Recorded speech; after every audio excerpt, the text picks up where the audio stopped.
우리가 어디 여행 갈 때 여러분들 이전에는요 참 어디 여행 가는 것이 쉽지 않았습니다. 그런데 지금은 세계 어디를 가더라도 여러분 목적지를 찾아갈 수 있을까요? 없을까요? 어떻게 찾아가세요? 그렇죠. 내비게이션. 여러분 내비게이션이 우리 들고 있는 스마트폰에 또 차량에 장착되어 있기 때문에 어디를 가든지 간에 우리가 원하는 목적지를 찾아갈 수 있습니다. 차를 타게 되면 이리로 가세요, 저리로 가세요, 속도를 줄이세요, 뭐 이런저런 이야기로 길을 안내하는 차량용 지도를 우리가 일반적으로 내비게이션이라고 부릅니다. 우리나라는 차량에 처음으로 내비게이션이 장착되기 시작한 것이 1997년이었습니다. 그 당시 이 내비게이션은요 대형 승용차의 옵션으로 달려나오는 아주 값비싼 장비였습니다. 그런데 기술이 발달해서 지금은 내비게이션이 대중화되었습니다. 여러분이 들고 있는 그 스마트폰 안에도 내비게이션 앱을 깔면 지도, 그 길 안내를 받을 수 있습니다. 내비게이션 때문에 운전이 한결 편해졌고 그리고 그만큼 안전해지기도 했습니다. 아무리 복잡한 길, 처음 가는 길도 목적지만 잘 입력하면 그대로 찾아갈 수 있습니다. 내비게이션이 대중화되면서 남자는 두 여자 말만 잘 들으면 된다, 그런 소리를 들을 정도입니다. 누구의 말을 들어야죠? 아내 말을 들어야 되고 내비게이션에서 안내하는 그 여성의 말을 잘 들어야 한다라고 하는 그런 이야기가 있을 정도입니다. 내비게이션이 길을 안내하는 것처럼 우리가 하나님의 자녀다운 삶을 살아가며 하늘 가는 길을 잃지 않도록 우리를 돕는 분이 계십니다. 그분이 바로 성령 하나님이십니다. 오늘은 성령 강림절입니다. 죽음을 이기시고 부활 승천하시던 예수님은 또 다른 보혜사 성령이 오실 것을 약속해 주셨습니다. 그 약속처럼 오순절날 마가의 다락방에 성령께서 강림하심으로 예수님의 몸된 교회가 세워지게 되었습니다. 우리는 2000년 전 마가의 다락방에서 일어난 성령 강림 사건을 기념하면서 오늘 성령 강림절을 지킵니다. 성령 강림절을 맞아서 우리 교회 대코팀에서 본당으로 올라오는 2층 계단에 성령 강림절 장식을 해 주셨습니다. 보셨어요? 엘리베이터 타고 올라오신다고 못 보시는 분도 계시지만 끝나고 내려가실 때 여러분 2층 계단으로 가시다 보게 되면 그곳에 성령 강림절 장식이 되어 있는 것을 보게 될 것입니다. 그곳 칠판에 기록되어져 있는 말씀이 요한복음 14장 26절 말씀입니다. 우리 다 같이 요한복음 14장 26절 말씀을 함께 읽어 보겠습니다. 요한복음 14장 26절입니다.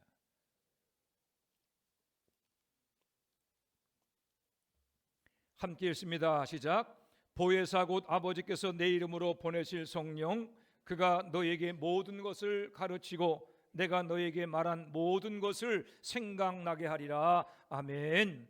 예수님은 성령님을 가리켜서 보혜사, 또 다른 보혜사라고 불렀습니다. 보혜사란 헬라어 페라클레토스를 번역한 한자어입니다. 보활보, 은혜의 스승 사자를 합친 말입니다. 우리말로 풀면 보호해 주시는 은혜로운 스승님이라고 하는 뜻입니다. 예수님은 요한복음 16장 13절에서는 성령님을 진리 가운데로 인도하는 분이라고도 했습니다. 우리는 이 말씀을 통해서 성령께서 왜 이 세상에 오셨는지를 알게 됩니다. 성령님은 우리를 보호하시고 돕고 위로하시며 인도하기 위해서 오신 하나님이 되십니다. 성령께서 우리를 보호하시고 돕고 위로하고 인도한다고 하는 것은 그저 막연하고 추상적인 일이 아닙니다. 실제적이고 구체적으로 우리의 생활 속에서, 삶 속에서 일어나는 일이고 경험하며 살아갈 수 있는 일입니다. 오늘 본문은 성령께서 어떻게 우리를 실제적이며 구체적으로 인도하시는가를 보여주고 있습니다. 오늘 본문은 이방인의 사도로 부름받은 바울 사도가 2차 전도 여행을 할 때 일어난 일입니다. 바울 사도가 나름대로 계획을 세우고 아시아에서 말씀을 전하라고 했는데 성령께서 그것을 막으셨습니다. 바울 사도는 애초에 계획을 바꾸어서 부르기아와 갈라디아 땅을 지나서 무시아 앞에 이르러서 이제는 비두니아로 가야 되겠다라고 생각을 하면서 그곳으로 가려고 애를 썼는데 그것도 성령께서 허락하지 않으셨습니다. 이번에는 무시아를 지나서 드로아로 내려갔는데 밤에 환상을 보게 됩니다. 마케도냐 사람 하나가 마케도냐로 와서 우리를 도우라라고 하는 환상을 보게 됩니다. 사도 바울은 그 환상을 보고 성령께서 자신을 이곳까지 인도하신 이유를 알게 되었습니다. 그것은 자신이 아시아에서 전도할 것이 아니라 유럽 땅으로 가서 마케도냐 가서 복음을 전하라고 하는 것을 깨닫게 되고 유럽 지역으로 건너가서 그곳에서 복음을 전하게 된 것입니다. 사도 바울이 가야 될 선교 여행의 목적지를 정하신 분은 바로 성령님이십니다. 성령께서 길을 안내하는 내비게이션처럼 정확하게 바울을 인도하셨습니다. 다른 곳으로 가려고 하면 가지 못하게 막아줬습니다. 이 길은 열고 저 길은 닫고 결국 바울 사도는 성령의 구체적이며 실질적인 인도하심을 따라 유럽 땅에 도착하게 된 것입니다. 사랑하는 전적의 성도 여러분, 예수를 믿는다고 하는 것은 그저 막연한 일이 아닙니다. 사도 바울이 성령님의 구체적인 인도를 받으며 살았던 것처럼 예수를 믿는 우리도 구체적인 성령의 인도를 받으며 살아가야 합니다. 그렇다면 우리는 어떻게 사도 바울처럼 매일매일 성령의 인도하심을 받으며 살아갈 수 있겠습니까? 첫째로 매일 성령의 인도하심을 받으려면 예수님을 믿어야 합니다.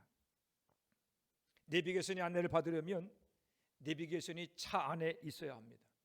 아무리 값비싼 차라고 해도 내비게이션을 차량 안에 장착하지 않으면 길 안내를 받을 수 없습니다. 내비게이션이 그 차 안에 있느냐 없느냐 그것이 길 안내를 받을 수 있는 가장 중요한 조건입니다. 우리도 성령의 인도하심과 보호하심을 받으며 살아가려면 성령님이 우리 안에 임하여 계셔야 합니다. 아무리 내가 성령의 인도하심을 받으며 살기를 간절히 원해도 내 안에 성령이 계시지 않으면 우리는 성령의 인도하심을 받을 수 없는 것입니다. 그렇다면 내 마음속에 성령이 임하여 계신지 또는 계시지 않는지 어떻게 알 수 있겠습니까? 성령은 영이신 하나님이십니다. 성령님이 마치 바람과 같습니다. 바람이란 공기의 흐름입니다.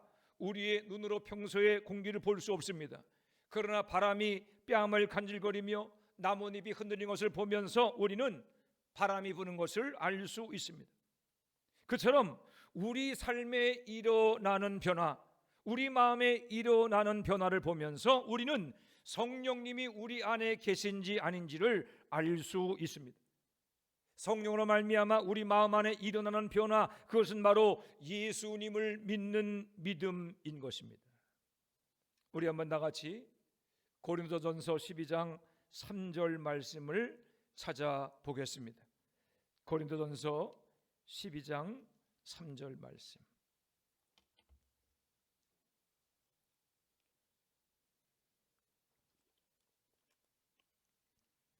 함께 했습니다. 시작. 그러므로 내가 너희에게 알리노니 하나님의 영으로 말하는 자는 누구든지 예수를 저주할 자라 하지 아니하고 또 성령으로 아니하고는 누구든지 예수를 주시라 할 수 없느니라. 아멘. 뒷부분에 이런 말씀이 있습니다. 성령으로 아니하고는 누구든지 예수를 주시라 할 수 없느니라. 달리 말하면 예수님을 주님으로 믿고 고백한다는 것은 누구에 의한 것이라는 뜻이죠? 성령께서 그렇게 하셨다라고 하는 뜻입니다. 이 뒷부분을 공동번역 성경은 이렇게 번역했습니다. 성령의 인도를 받지 않고서는 아무도 예수는 주님이시다라고 고백할 수 없습니다. 누구든지 예수님을 구주로 고백한다고 하는 것은 성령의 인도하심을 받고 있다는 뜻입니다. 예수님은 그리스도시요 살아계신 하나님의 아들이십니다. 예수님이 나의 구원자이심을 믿습니다라고 고백할 수 있는 것은 사람의 힘으로 되는 것이 아니라 성령의 도우심으로, 성령의 은혜로 말미암아 우리에게 그런 고백과 믿음이 있게 된 것이다 라고 하는 뜻입니다. 여러분, 그렇습니다. 우리의 믿음은 우리의 수고와 노력의 결과가 아닙니다. 성령 하나님께서 우리 안에 임하심으로 우리 안에 일어난 기적인 줄로 믿으시기를 바랍니다. 지금 이 세상은 진화론이 지배하는 세상입니다. 정치, 경제, 교육, 문화, 심지어 교회 안에도 진화론적인 사고방식이 들어와 있습니다. 우리는 잘 느끼지 못하지만 이 세상, 우리의 일상 전체는 완전히 진화론적인 사고방식에 절어 있습니다. 진화론은 창조주 하나님을 인정하지 않습니다.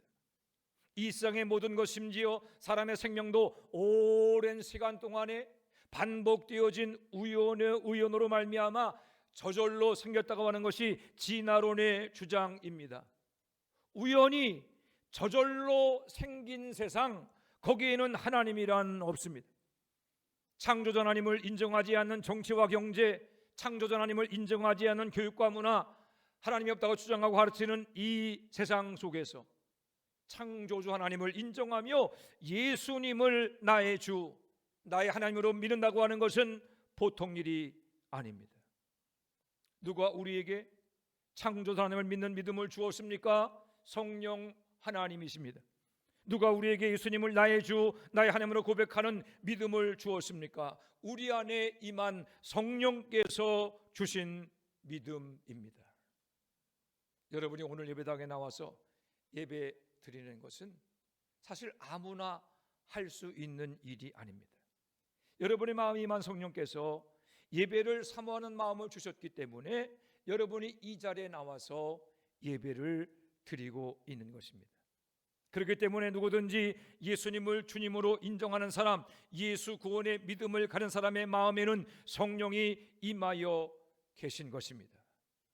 요한일서 4장 15절에서 사도 요한은 이렇게 말합니다. 누구든지 예수를 하나님의 아들이라 시인하며 시인하면 하나님이 그의 안에 거하시고 그도 하나님 안에 거하느니라.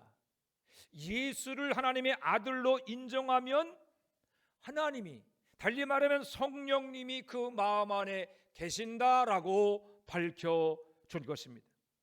그러므로 내 마음에 성령이 계시는가 안 계시는가 무엇으로 알 수 있습니까? 하나님의 아들 예수 그리스도를 인정하는 믿음, 예수님을 나의 주, 나의 하나님으로 인정하는 믿음의 고백을 통해서 성령이 내 안에 계심을 확증할 수 있는 것입니다.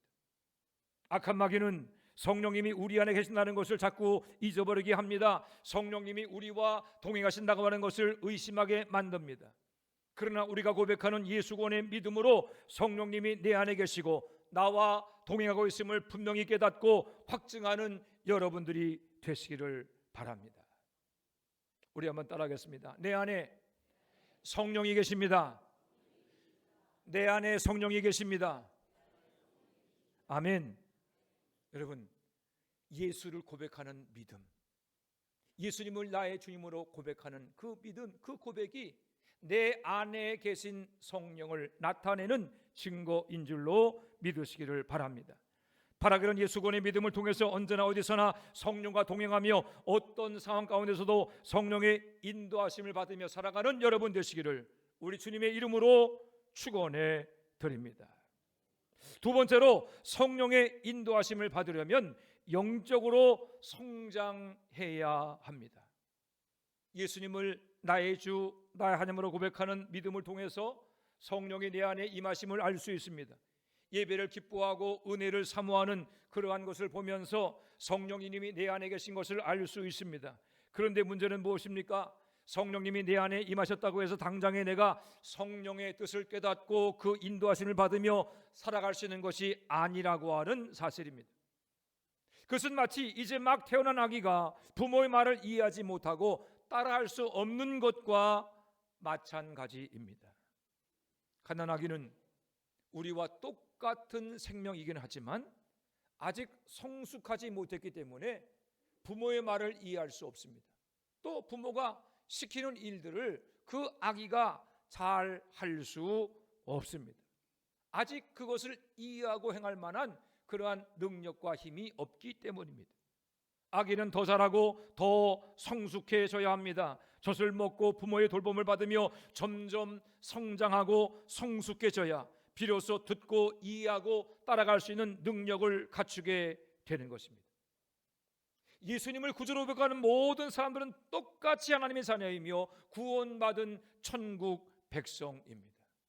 우리 모두는 다 천국 백성이고 구원받은 하나님의 자녀임이 분명합니다. 그렇지만 영적 성숙의 면에서 보면 다릅니다. 갓난아기 같은 믿음이 있고 어린아 같은 믿음도 있습니다. 청년의 믿음, 장년의 믿음을 가진 사람도 있습니다.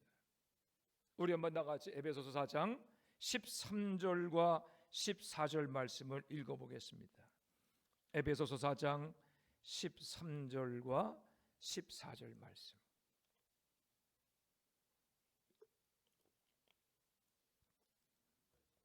우리 함께 읽습니다. 에베소서 4장 13절로 14절 말씀 읽습니다. 시작. 우리가 다 하나님의 아들을 믿는 것과 아는 일에 하나가 되어 온전한 사람을 이루어 그리스도의 장성한 분량이 충만한 데까지 이르리니 이는 우리가 이제부터 어린아이가 되지 아니하여 사람의 속임수와 간사한 유혹에 빠져 온갖 교훈의 풍조에 밀려 요동하지 않게 하려 함이라. 아멘. 이 말씀에 의하면 어린아이 같은 믿음을 가진 사람이 있고 또 장성한 사람 같은 믿음을 가진 사람도 있습니다. 어린아이 같은 믿음을 가진 사람은 자꾸 흔들리고 시험에 빠지는 사람입니다. 장성한 사람 같은 믿음은 그런 시험과 유혹을 이기며 우리 주님을 따라 살아가는 믿음입니다.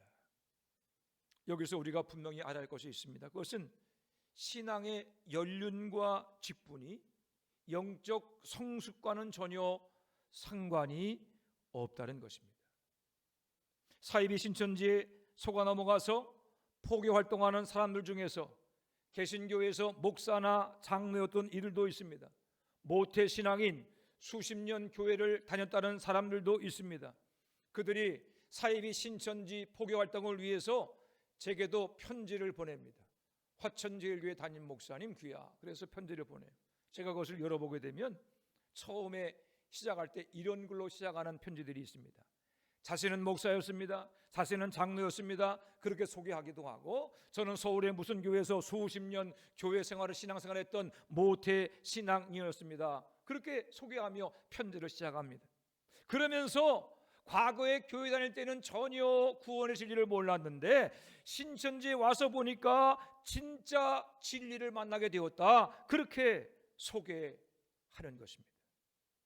이런 이들을 보면 불쌍합니다. 그들의 미련함과 어리석음에 대하여 통탄을 금할 수가 없습니다. 아니 어떻게 신앙생활했기 때문에 어떻게 신앙생활했기에 진짜와 가짜, 정통과 사이비, 이단, 진리와 거짓도 분별하지 못한다는 말입니까? 이들을 보면서 직분과 연륜이 영적 성숙의 척도가 될 수 없고 구원과도 상관이 없음을 깨닫게 됩니다. 60년대 70년대 전도관의 박태선이 이단으로 등장했을 때, 혜성같이 나타났을 때 거기에 넘어간 목사, 장로가 부지기수였습니다. 여러분 92년 10월 28일 기억하십니까? 무슨 날이에요? 휴거한다는 날.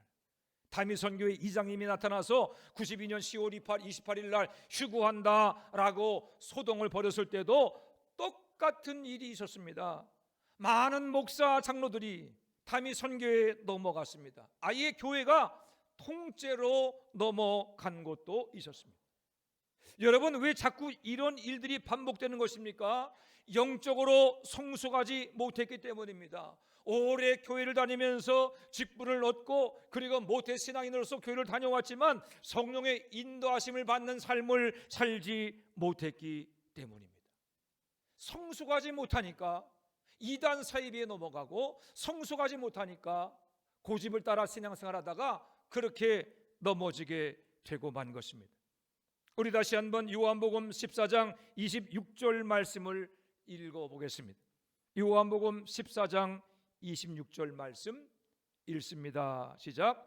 보혜사 곧 아버지께서 내 이름으로 보내실 성령, 그가 너에게 모든 것을 가르치고 내가 너에게 말한 모든 것을 생각나게 하리라. 아멘. 우리 이 말씀을 통해서 우리가 어떻게 하면 영적으로 성숙할 수 있는가, 어떻게 하면 영적으로 성숙해서 모든 것을 분별하며 성령의 인도하심을 받으며 살 수 있는가를 깨닫게 됩니다. 첫째로 하나님 말씀을 배워야 영적으로 성숙할 수 있습니다. 예수님은 성령께서 우리들에게 모든 것을 가르치신다 그렇게 말합니다. 그가 너에게 모든 것을 가르치시리라 그렇게 말씀했습니다.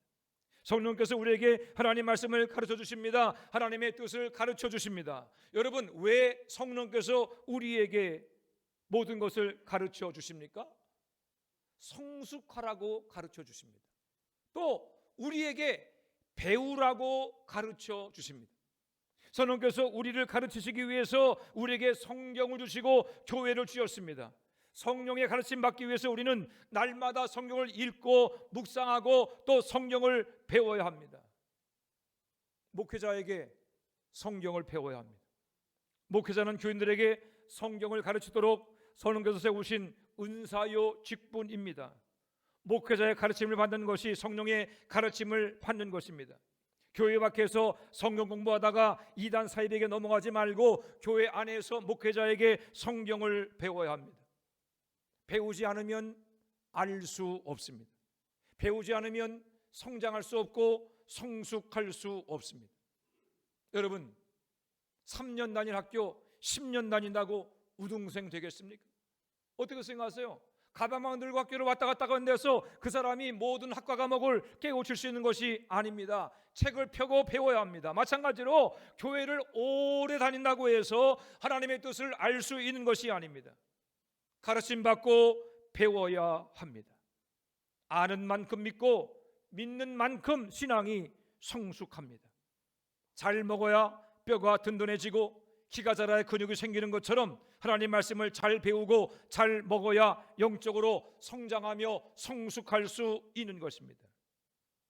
성경을 읽고 묵상하고 배움으로 하나님 말씀이 그 마음에 충만한 사람이 영적으로 성숙한 사람인 것입니다.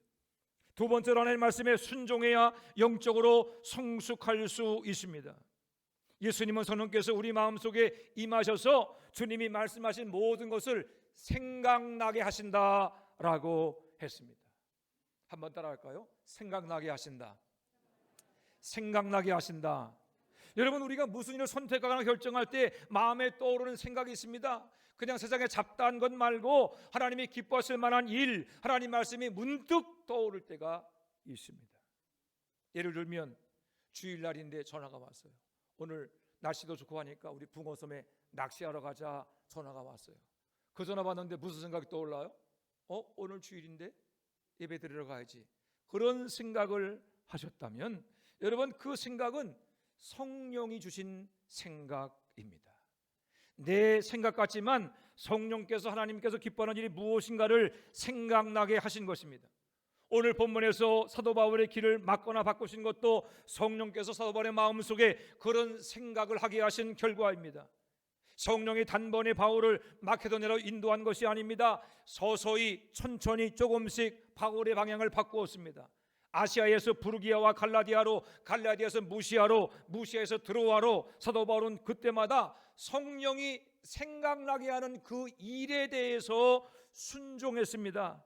한 번 순종하니까 두 번 순종하게 되고 두 번 순종하니까 더 많이 순종하게 되었습니다. 그 결과 사도 바울은 일평생 성령의 인도하심을 받는 성령 충만한 삶을 살게 된 것입니다.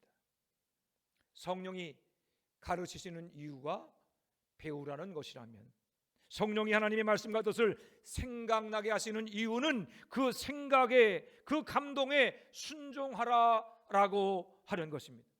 작은 일에 순종해야 큰 일에도 순종할 수 있습니다. 오늘 순종해야 내일도 순종할 수 있습니다.